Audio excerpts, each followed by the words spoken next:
안녕하세요. 저는 태어난 지 막 한 달이 되지 않는 갓난아이를 키우고 있는 30대 여자입니다.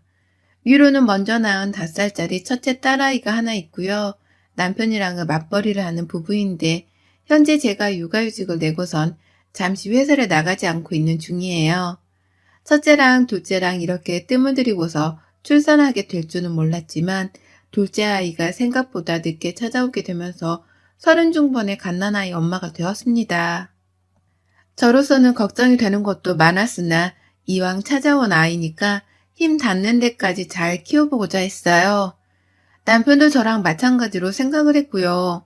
기존의 첫째 아이만을 키울 때에도 저희 부부는 둘 다 맞벌이를 하는 와중이었기 때문에 일찍부터 아이를 어린이집에 보내면서 키웠어요. 저도 제 피부치를 옆에 딱 두고 끼고선 키우고 싶었으나 맞벌이를 해야만 가게 사정에 여유가 있었고 저는 절대로 일을 그만두면서까지 가정일만 하고 싶지가 않았기 때문에 아이에게 미안하더라도 그렇게 사는 게 최선이었습니다. 다만 자주 친정엄마가 집을 찾아와 저희 부부 없는 사이에 집안 청소도 해주시고 또 하루 정도는 집에서 아이를 돌봐주면서 그 대가로 작은 용돈을 가져가셨기 때문에 그리 막 사는 게 힘들기까지 하진 않았어요. 얼른 아이가 빨리 커서 어른들의 손이 덜 닿기를 바랄 뿐이었죠. 그러다가 첫째 아이가 사람 말을 잘 알아듣기 시작하고 또 육아에 한층 익숙해져 갈 때 둘째가 생겨버렸네요. 거대한 산 하나를 겨우 넘었는데 또 하나의 산을 넘어야 하는 것 같아서 걱정을 했지만 첫째를 키워낸 만큼 둘째도 잘 키워낼 수 있을 것 같았어요. 하지만 이번에 둘째 아이를 키우면서는 정말 여러 가지 복병의 일들이 넘쳐났었답니다. 일단 임신 초부터 안 하던 입덧이 너무 심해진 바람에 제가 회사 일에 지장을 느낄 정도로 몸이 말을 듣지 않았어요. 그 바람에 막달이 되어서나 휴직을 하려고 마음먹고 있었는데 임신 중기가 되자마자 육아휴직을 쓸 수밖에 없었고요. 그렇게 저는 좀 더 계획보다 일찍 집에 들어와 휴직 생활을 하게 되었답니다. 아이는 엄마가 하루 종일 옆에 있으려고 하니 너무 좋아라 하더라고요. 잘 다니는 어린이집도 안 가려 하고 집에서 제 옆에 꼭 붙어만 있으려고 하는 바람에 처음엔 미안한 마음이 너무 커서 아이를 잘 데리고 살았습니다. 이 어린애가 엄마를 얼마나 그리워했으면 이러나 싶어서 말이죠. 하지만 그것도 잠시 제 허리가 정말 떨어져 나가버릴 것 같더라고요. 배는 점점 불러오고 살림도 하느라 정신이 없는데 아이까지 제 옆에만 꼭 달라붙어 있으려고 하니 말입니다. 제 몸을 챙기기는커녕 아이와 집안 살림을 먼저 챙기면서 안 하던 일상을 살다 보니 정신적인 스트레스까지 더해져서는 제 상태가 말도 못하게 악화되어 갔어요. 너무 외적인 것에 스트레스를 받고 살아서였는지 입덧이 심해서 육아휴직을 몇 달이나 당겼었음에도 불구하고 입덧하던 게 쏙 들어가 버렸어요. 허무해서 이게 뭔가 싶을 때쯤에 정신을 차리고 보니 막달이 되어 있었어요. 태교에 제대로 신경을 쓰지도 못했고 은연중에 아이와 남편을 향한 짜증이 늘어버려 도무지 보기 좋은 가정이라고 할 수조차 없었습니다. 이러다간 진짜로 산후 우울증까지 겹쳐서는 내가 날 통제하지 못하는 지경에 이르지 않을까 하는 생각도 들더라고요. 그래서 저 직접 제 돈을 주고서 살림이라도 도와주는 도우미 아주머님을 고용했어요. 주변 회사 선배님들 중에서 그런 식으로 반찬까지 만들어주신 도우미분들을 쓰시는 사람이 많았기 때문에 사람 구하는 사이트 하나 정도는 쉽게 찾을 수 있었고요. 일단은 제가 조금이라도 눈을 붙이고 아무것도 하지 않으면서 보낼 만한 시간을 얻는 게 우선이었기 때문에 저는 아이가 낮잠을 자고서 깬 후부터 4시간 동안 집에 와줄 수 있는 분을 고용했습니다. 그 시간 동안 간단한 청소를 하며 아이를 돌봐주면 제가 좀 쉬고 싶었거든요. 그런데 이 사실을 남편으로부터 전해들은 시어머니가 노발대발하면서 들고 일어난 바람에 저는 도우미를 고용하고 한 달도 채 되질 않아서 더는 쓸 수 없게 되었답니다. 남편이 그저 시어머니께 우리 집에 도우미 아줌마 온다? 라고 생각 없이 말을 한 바람에 시어머니는 돈이 남아 도냐? 멀쩡히 집에 노는 애 놔두고서 왜 도우미를 고용해? 라고 하면서 화를 내신 거예요. 그 돈을 아껴서 차라리 남편 밥상에 고기 하나라도 더 얹으라고 하면서 저한테 전화를 해 화를 내시는데 순간 어머님께서 내가 막달 임산부라는 거 잊은 건 아닐까 싶었을 정도였어요. 저의 아니는 아무것도 걱정하지 않고서는 말씀을 하더라고요. 나는 집에서 할 것도 없을 텐데 왜 토오미를 불러서 이 사단이야. 얘 어린이집에 보내는 것도 그만 보내고 옆에서 키우라고 말하려던 참이었는데 회사를 잠시 쉰다고 아주 호강에 겨워 사는구나. 네 남편이 혼자 저리 고생하며 출퇴근하고 있는데 라고 말입니다. 애초에 도우미를 부를 정도로 내가 힘들어하고 있었다는 걸 전혀 궁금해하지도 않고 물어보지도 않았어요. 단지 왜 쓸데없는 곳에 돈을 쓰냐고 무조건적으로 저를 비난만 하셨죠. 그러니 저도 내가 뭔가를 단단히 잘못하고 있는 건가, 그리고 내가 육아휴직을 쓴 주제에 너무 주제넘는 돈을 쓴 건가 싶은 생각이 들었답니다.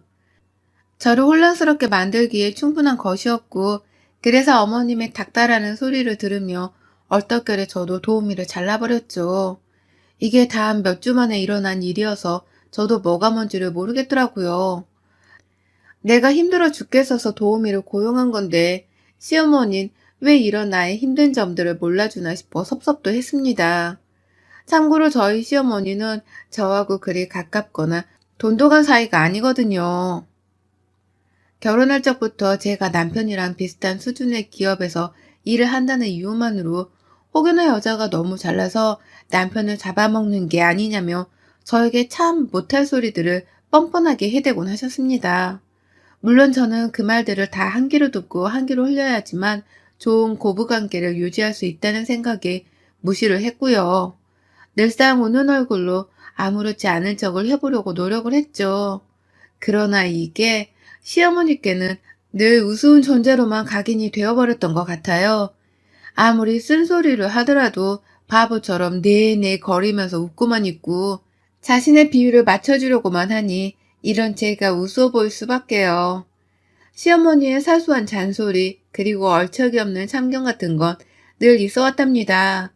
그런데 이번에도 도우미 문제로 인해 저는 일방적으로 어머니께 혼이 났고 결국 어머님이 초강수를 두시면서 주제넘는 참견을 또 해오셨어요. 본인을 도우미로 쓰라고 하면서 저희 집을 찾으신 겁니다. 너가 그 돈 도우미한테 줄 거였음 차라리 나를 불렀어야지. 나 봐라. 나는 네 새끼를 누구보다 잘 키울 자신이 있고 또 내가 설마 내 손주를 굶겨 괴롭히기라도 하겠냐? 아무 걱정 없이 일을 맡길 수 있는 건 아닌데 넌 저번부터 니네 엄마한테만 부탁을 하거나 아예 애를 어린이집으로 보내버리더라. 너 그러는 거 나 무지하게 섭섭했어. 라고 하시면서 자신에게 돈을 주면서 아이와 살림을 맡기는 거 부탁하라고 하는데 저 정말 어쩔 수가 없었어요. 시어머니가 불편해서 내 집에 오는 것이 죽기보다 싫었지만 시어머니 말고는 당장 선택의 방안이 없었기 때문에 그 자리에서 그냥 승낙을 해버리고 말았습니다. 제가 그냥 도의적으로 아이와 살림을 도와달라고 부탁을 하는 것도 아니었고 돈 100만 원씩을 다달이 드리면서 살림과 육아를 어머니 의뢰하는 것이었기 때문에 괜찮을 줄 알았어요. 당당히 돈을 들이고 일을 시키는 것이기에 저도 조금은 더 두 다리를 뻗고 잘 쉴 수 있을 줄 알았던 것이죠. 그리고 실제로 어머님은 군말을 하지 않고 육아와 살림을 잘 해내주셨답니다. 물론 제가 좀 쉬겠다고 아이를 어머니께 맡기고서 방 안으로 들어갈 때 멀쩡해 보이는구만 꼭 쉬어야겠니? 라고 하면서 찬물을 끼얹는 말씀을 하기는 하셨거든요. 저녁밥까지 다 차려놓고서는 남편이 퇴근할 때까지 본인 집에 가지를 않고서 오래도록 붙어 계시려고 하는 때도 많았습니다. 하지만 전 다 괜찮았어요. 어머님이 뭔 말을 하시던 제가 쉴 수만 있으면 된 거였으니 상관없었고요. 자기 아들을 보겠다고 더 오랜 시간 저희 집에 머무르실 때에도 그만큼 어머니께서 제 아이랑 더 많이 놀아주셨기 때문에 괜찮았었어요. 저에게도 분명 이득이 있었기 때문에 저는 어머니께 딱히 뭐라 말씀을 드리지 않았고요. 어머님도 그런 제 속마음을 잘 아는지 가끔 제 속을 뒤집는 말을 하긴 했어도 금방 아무렇지 않게 넘어가곤 했습니다. 둘 다 서로 필요한 것만 얻어가며 지내고 있었던 것이었죠. 저는 어머님으로부터 육아와 살림 도움을 받는 것이었고, 어머님은 용돈과 자기 아들, 손녀딸을 보는 걸로 만족을 하셨던 거예요.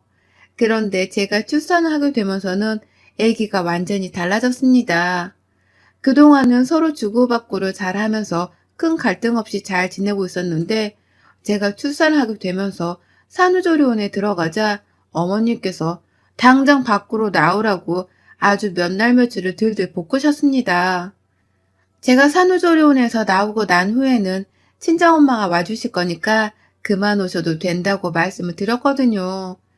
산후관리도 조리원에서 제대로 받고 나오면 한동안은 편할 테니 큰 걱정이 없다고 말을 했습니다. 그러자 어머님께서 아주 노발대발을 또 하신 겁니다. 자신한테 돈 주고서 살림하고 육아까지 하라며 불러들여 놓을 땐 언제고 이제 와서 산후조리원에 들어가 남의 손에 도움을 받으려 하냐며 말이죠. 그것도 모자라 갑자기 자신은 잘라놓고서 친정엄마를 대타로 불러 용돈도 주며 일을 시키는 게 마음에 안 든다면서 얼마나 고집을 부리셨는지 몰라요. 자신이 집에서 육아랑 살림이며 다 할 거니까 친정엄마를 부르지 말라고 했으니까요. 그 말을 들으니 저는 참 난감했습니다. 제가 친정엄마를 부르려는 이유는 바로 제가 마음이 편해서였거든요. 친정엄마는 저한테서 따로 용돈을 받으려고 하는 분도 아니셨고, 그래서 제가 억지로라도 돈을 받으라며 건네야 하는 분이셨어요. 그것도 모자라 이제는 아이가 둘이나 있을 텐데 시어머니는 늘 대충대충 아이를 돌봐주며 옆에만 끼고 계셨던 분이셨는지라 전 좀 더 세심하게 아이를 돌봐주면서 정을 줄 수 있는 사람을 원했어요. 그게 바로 저희 친정엄마였고요. 그러니 여러모로 우리 엄마를 데려오는 게 나나 우리 아이들에게 좋은 것이겠다 싶어서 결정을 한 건데 이제 와서 시어머니가 저러시니 난감할 수밖에요. 돈 주는 사람은 나인데 왜 고용당하는 사람이 저 난리인가 싶어서 한동안 시어머니와의 마찰로 조리원 안에서 스트레스가 이만저만이 아니었어요. 자꾸만 전화를 해서는 나오라고 당장 돈 환불받고 집으로 오라고 난리를 피우는 어머님 때문에 저뿐만 아니라 남편까지도 미안하다면서 제 앞에서 얼굴을 붉히곤 했습니다. 그러다가 일이 터진 건 제가 산후조리원에서 조리를 끝마치고 집으로 돌아올 때였어요. 결국 시어머니의 말씀대로 친정엄마를 집에 들이는 것은 보류를 했거든요. 그리고서는 어머님께 딱 한 달만 도와주시고 그 후에는 내가 불편하니 오지 말라고 분명하게 말씀을 드렸고요. 이렇게 말을 드려야지만 알아들으실 것 같았고 실제로 어머님도 제가 불편하다고까지 말을 하니 새삼 뜬금없이 그래? 그럼 안 와야지 뭐 라고 하면서 알겠다고 말씀을 해주셨습니다. 하지만 어머님께선 그 마지막 한 달 동안 저를 들들 볶으려고 작정을 하신 듯이 굴었어요. 돈을 똑같이 드리고 있는데도 전과 달리 육아며 살림을 제대로 하질 않으셨고 오히려 일거리를 만드는 걸 취미삼아 하더라고요. 내 집안에서 자기가 담글 김장을 만들어서는 식구들 나눠줄 거라고 판을 벌리질 않나. 큰아이를 놀게 하겠다면서 어디서 갑자기 큰 풀장 같은 걸 하나 사오셔서는 그 안에 스티로폼을 다 뜯어서 넣어놓으신 적도 있었어요. 문제는 그걸 하나도 치우지 않고서 나 이제 집에 갈 시간이다. 간다. 라고 하면서 혼자 호련히 사라져버리셨다는 겁니다. 집안은 그 조그마한 스티로폼 알갱이들이 날아다니며 난리가 났는데 말이죠. 그런 식으로 제가 도무지 휴식을 취할래야 취할 수가 없고 또 돈은 돈대로 낭비를 하고 있다는 생각이 든 적이 한두 번이 아니었어요. 갈수록 이런 일이 잦아져 가니 저는 어머님을 향해서 화가 나기 시작했고요. 제 심정이 표정으로 드러난 건지 자주 시어머니께 심드렁한 표정을 지어 보였는데 어머님은 급기야 제게 그러더라고요. 넌 어째 갈수록 표정이 싸가지가 없어? 라고 말이죠. 잘못 들었길 바랬지만 어머님은 분명히 그렇게 말씀을 하셨어요. 그리고서는 혼자 집으로 가버리셨죠. 돈은 돈대로 받아놓고선 또 약속 시간을 저버린 채 혼자 그냥 나가버리신 겁니다. 그리고 더 큰 문제는 그 다다음 날 일어났어요. 하루를 그냥 무단으로 안 오는 바람에 제가 혼자서 하루 종일 살림과 육아를 맡아 했습니다. 어머님이 전날 저한테 싸가지 없다는 욕을 하시고서 나가버리며 저녁거리도 제대로 준비도 하지 않았거든요. 그래서 저는 어머님이 안 오셨던 그 하루 동안 가족들이랑 같이 먹일 미역국을 만들어 놓고 집 청소도 하며 하루를 보냈죠. 어머님이 해놓지 않고 밀어놓기만 한 빨래도 제가 나서서 다 했고요. 뭐 화는 났지만 억울하진 않았습니다.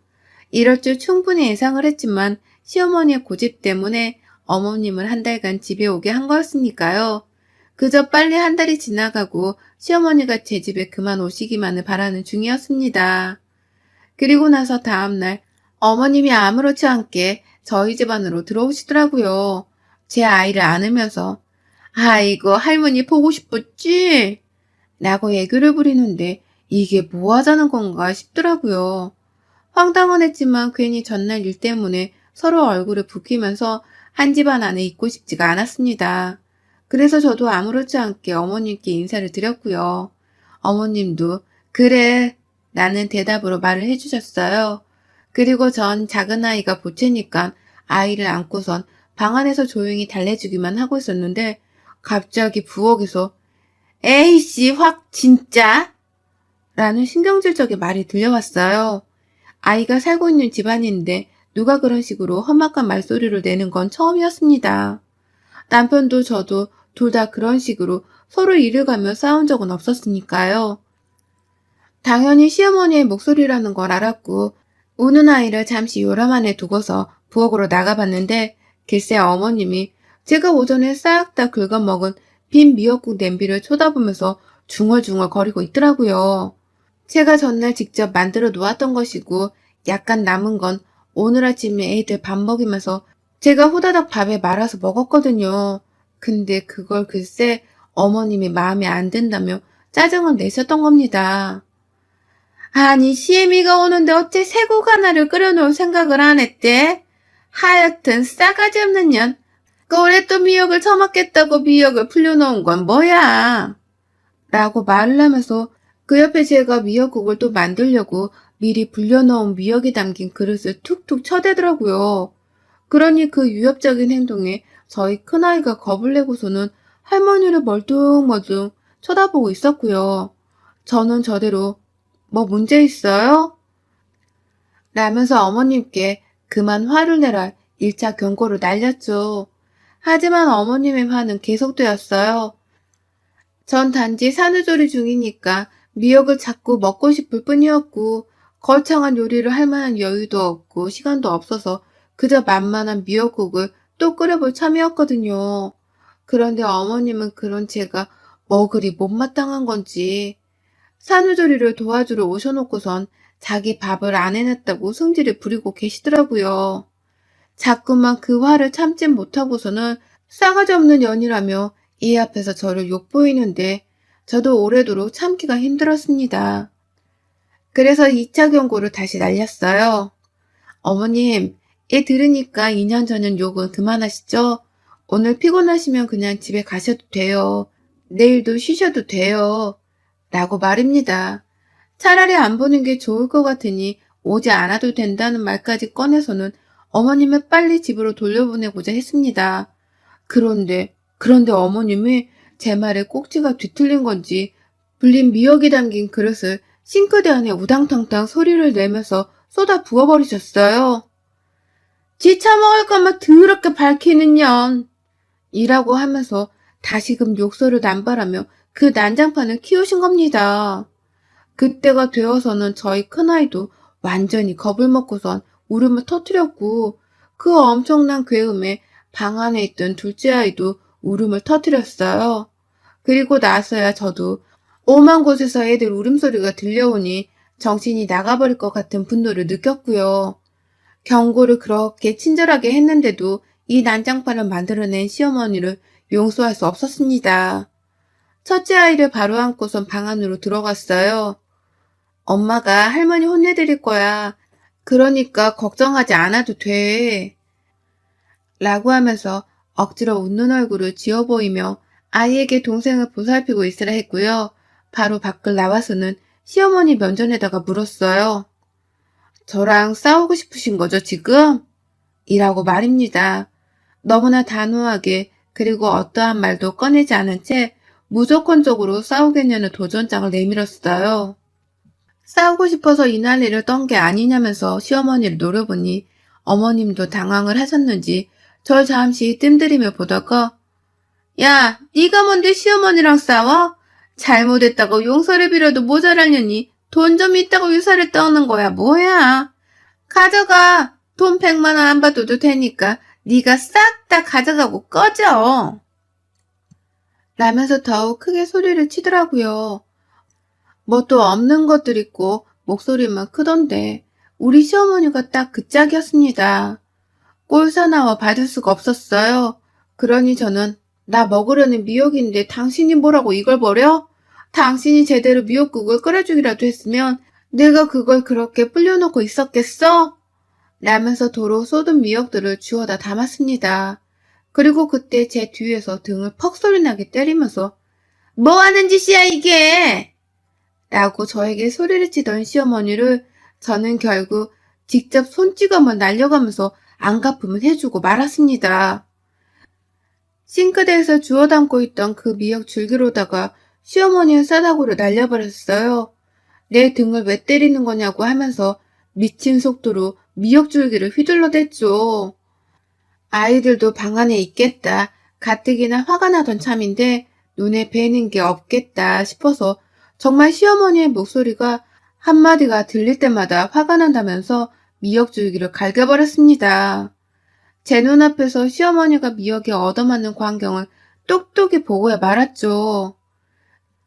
시어머니도 몇 대 저를 때리더니만 점점 아프고 힘들고 무서운지 야, 너 왜 이래? 라고 하면서 방어만 하기 시작하셨고요. 그렇게 어머님께서는 며느리 손에 미역으로 장장 10분이 넘도록 맞아가며 실랑이를 하다가 제가 진이 다 빠져 멈추게 되면서 그 잠깐 사이에 집 밖으로 도망을 치셨어요.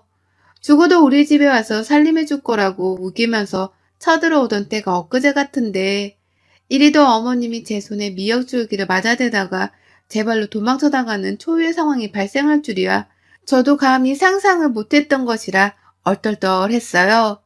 뭐가 되었든 시어머니를 쫓아내기만 하면 된 거라면서 저는 바로 그 자리에서 난장판이 된 부엌 속 미역줄기들을 정리했고요.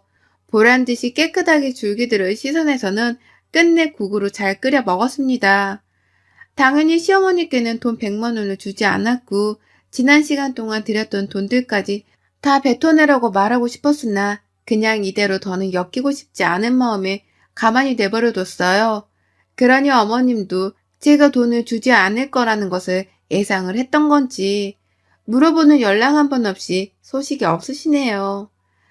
당연히 제 집에 찾아올 생각도 못 하시는지 모습을 드러내지도 않으셨고요. 그러니 저는 이제서야 친정엄마를 집에 좀 더 편하게 초대를 해서는 몸과 마음이 편안한 산후조리를 지내보고 있답니다. 이렇게 될 줄 알고서 시어머니께 산후조리 후 집에 오지 말라고 했던 건데 왜 그 양반은 기어코 찾아와서는 제 삶의 회방을 놓다가 혼자 승질을 못 참고 그날 일이 피운 건지 아직도 이해가 안 가요. 성질머리가 더러운 사람들을 이해한다는 것 자체가 아이러니하긴 하지만 저희 시어머니는 정말 그 삶 자체가 아이러니하신 분이신 것 같습니다.